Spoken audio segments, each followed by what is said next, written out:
અમદાવાદના હાટકેશ્વરમાં 7th day સ્કૂલની ઘટના બાદ ઘાટલોડિયામાં નેશનલ સ્કૂલની ઘટના સામે આવી, જ્યાં વિદ્યાર્થીઓ વચ્ચે લોહિયાળ જંગ ખેલાયો। ધોરણ 10ના વિદ્યાર્થીને ઢોર માર મારવામાં આવ્યો, છરી અને ધોકા વડે માર મારવામાં આવ્યો।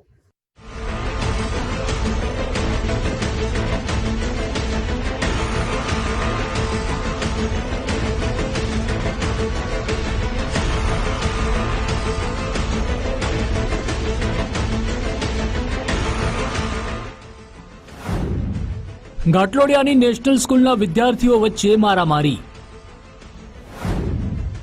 મહિના પૂર્વેની અંગત અદાવતને લઈને લોહિયાળ હુમલો। છરી, લાકડી, પાઇપ જેવા ઘાતક હથિયારોથી માર્યો માર। 10 થી 15 લોકોના ટોળા સામે પોલીસ ફરિયાદ દાખલ। અમદાવાદના પૂર્વ વિસ્તારની 7th ડે સ્કૂલની નજીક ખેલાયેલા ખૂની ખેલને હજુ લાંબો સમય વીત્યો નથી। વિધર્મી વિદ્યાર્થીએ છરી મારતા એક વિદ્યાર્થીના મોતને લઈને હિન્દુ સંગઠનો અને વાલીઓએ આક્રમક પ્રદર્શન કર્યા હતા। શાળાઓમાં સગીરોની સુરક્ષાને લઈને વાલીઓની ચિંતા હજુ દૂર થઈ નથી। ત્યાં અમદાવાદ પશ્ચિમના ઘાટલોડિયા વિસ્તારની નેશનલ સ્કૂલ પાસે ફરી એકવાર લોહી રેડાયું છે। અંદાજે મહિના પૂર્વે થયેલી સામાન્ય બોલાચાલી જોતજોતામાં ઉગ્ર બની ગઈ અને ધોરણ 10માં અભ્યાસ કરતા એક સગીરે શાળાની બહારના કેટલાક પરિચિતોને બોલાવીને હુમલાનો પ્લાન ઘડ્યો। નેશનલ સ્કૂલથી 100 મીટર દૂર અંદાજે 10 થી 15 લોકોનું ટોળું લાકડી, પાઇપ અને છરી વડે પહેલાથી જ સજ્જ હતું। બે જૂથ વચ્ચે થયેલી મારામારીમાં એકને માથાના ભાગે કડું વાગતા મોટા પ્રમાણમાં લોહી નીકળ્યું, તો એક વિદ્યાર્થીએ છરી પકડી લેતા આંગળીના ભાગે ઈજાઓ પહોંચી છે। કેટલાક પ્રત્યક્ષદર્શીઓના મતે જો સગીરે છરી ન પકડી હોત તો અહીં પણ ઘાયલ વિદ્યાર્થીનું મોત નિપજવાની શક્યતા હતી। પીડિત વિદ્યાર્થીના ભાઈ બહેન સહિત સ્વજનો મોટી સંખ્યામાં શાળા બહાર પહોંચ્યા અને હુમલો કરનારા વિદ્યાર્થીઓ અને બહારના તત્વો સામે કડક કાર્યવાહીની માંગ કરાઈ છે। 10મામાં ભણે છે અને 25-30 છોકરાઓએ આવીને મારા ભાઈને માર્યો છે। છરા અને લાકડીઓ લઈને માર્યો છે અને 25 પટ્ટાઓ બી માર્યા છે એના શરીર પર। અત્યારે એનું શરીર ફૂલી ગયું છે અને માથામાં પટ્ટો બી છે। કાલ ઉઠીને મરી જશે તો જવાબદારી કોણ લેશે? અમને એ ગુનેગાર જોઈએ, જેને માર્યો હોય, જે મેન ગુનેગાર હતો એ અમને જોઈએ અને એની જવાબદારી લેવા વાળો બી જોઈએ। આ ગંભીર હુમલાને લઈને નેશનલ સ્કૂલના વહીવટી તંત્ર અને વિદ્યાર્થીઓની સુરક્ષા પર સવાલ ઉભા થઈ રહ્યા છે। ત્યારે નેશનલ સ્કૂલના સંચાલક નરેશ અમીને કહ્યું કે શાળાએથી છૂટ્યા બાદ થોડા અંતરે આ ઘટના બની છે। સ્કૂલની અંદર વિદ્યાર્થીઓની સુરક્ષાની પૂરતી વ્યવસ્થા પહેલાથી જ ગોઠવાયેલી છે।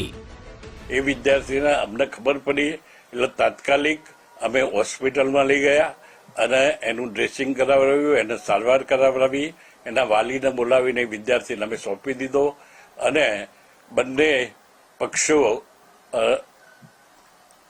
ને બોલાવી અને ઠપકો આપ્યો છે। અમે ના, એ વિદ્યાર્થીઓએ કોઈ ખુલાસો કર્યો નથી કઈ બાબતની અંદર। સામાન્ય એકબીજાને ધક્કા મૂકી કરવા બાબતનો આ સામાન્ય ઝઘડો થયો। અમદાવાદમાં સ્કૂલોની બહાર છાશવારે થતી મારામારીને લઈને સૌ વાલીઓ ચિંતિત છે। ઇજાગ્રસ્ત વિદ્યાર્થીના પરિવારે વેધક સવાલો કર્યા કે જો અમારો બાળક મરી ગયો હોત તો કોણ જવાબદારી લેશે? ગુજરાત કોંગ્રેસના મુખ્ય પ્રવક્તા ડોક્ટર મનીષ દોશીએ શૈક્ષણિક કેમ્પસની નજીક થતી ઘટનાઓને પીડાજનક ગણાવી અને રાજ્ય સરકાર શાળામાં વિદ્યાર્થીઓની સુરક્ષાને લઈને તાત્કાલિક પગલાં લે તેવું સૂચન પણ કર્યું। અગાઉ પણ આવી ઘટનાઓ રાજકોટ, વડોદરા, સુરતમાં બની ચૂકી છે।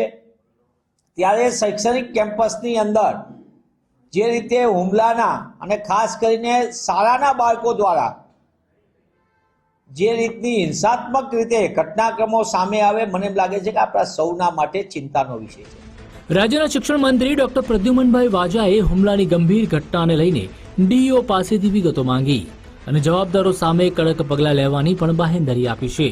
એક વિદ્યાર્થીએ પોતે અન્ય સાથીઓને બોલાવ્યા હતા અને ઝઘડામાં ઈજા થઈ હતી અને શાળા દ્વારા આ ઈજા થયેલ બાળકને હોસ્પિટલ લઈ અને તાત્કાલિક સારવાર આપી હતી અને તેની સાથે સાથે વાલીને બોલાવી અને ઠપકો પણ આપેલો હતો અને આ વિગતો પ્રાથમિક દ્રષ્ટિએ જાણવા મળેલ છે। એ ઉપરાંત સૂચનાથી જિલ્લા શિક્ષણાધિકારીએ પણ એજ્યુકેશન ઇન્સ્પેક્ટરને તપાસ અર્થે મોકલેલ છે અને એ તપાસની કાર્યવાહી ચાલુ છે અને એ અંતર્ગત જે પણ હશે એ કાર્યવાહી અંતર્ગત એક્શન લેવામાં આવશે. ઇજાગ્રસ્ત વિદ્યાર્થીઓના સ્વજનોએ મોટી સંખ્યામાં ઘાટલોડિયા પોલીસ સ્ટેશનમાં જઈને હોબાળો મચાવ્યો. આ કેસની ગંભીરતા સમજી ઘાટલોડિયા પોલીસે પણ સીસીટીવી ફૂટેજના આધારે તપાસ હાથ ધરી છે. આ હુમલામાં સામેલ 5 લોકોની અટકાયત કરીને આગળની પૂછપરછ હાથ ધરવામાં આવી છે. ગેટ આગળ લગભગ આ સ્કૂલમાં ભણતા 3-4 છોકરાઓ અને એમના મળતિયાઓ જે છોકરાઓ છે એ બધા ભેગા થઈ અને એકદમ સ્કૂલના ગેટ ઉપર આ છોકરાઓનો ફેટથી ખેંચી જઈ અને માથાના ભાગે એક છોકરાને વાગ્યું છે. બીજો જે છોકરો છે એના આગળીના ભાગે ચપ્પુ પકડવા જતા ઈજા થઈ છે અને ત્રીજા છોકરાને મૂઢમાર વાગ્યો છે. અને પોલીસ આ પ્રકારની વારદાત બનતા આ પ્રકારની ઘટના બનતા હરકતમાં આવી અને હાલ પોલીસ એની તપાસ ચલાવી રહી છે. ધોરણ 10નો વિદ્યાર્થી પરીક્ષા આપીને ઘરે જતો હતો ત્યારે માથામાં કડું વાગતા ગંભીર ઈજા થઈ. આ કેસમાં ફરાર સગીરોના નામ સરનામાના આધારે ઝડપી પાડવા પોલીસે વિવિધ ટીમ બનાવીને કાર્યવાહી તેજ કરી છે. આ મામલે પોલીસ તમામ દોષિતોને ઝડપીને દાખલારૂપ સજા કરશે. આ સાથે જ ભવિષ્યમાં આવી ઘટનાઓ ન બને તે માટે પોલીસ અને શાળાનું તંત્ર મળીને યોગ્ય સુરક્ષા વ્યવસ્થાઓ ગોઠવે તેવી પણ લોકમાંગ ઉઠી છે. અર્પિત દરજી, ગુજરાત ફર્સ્ટ, અમદાવાદ.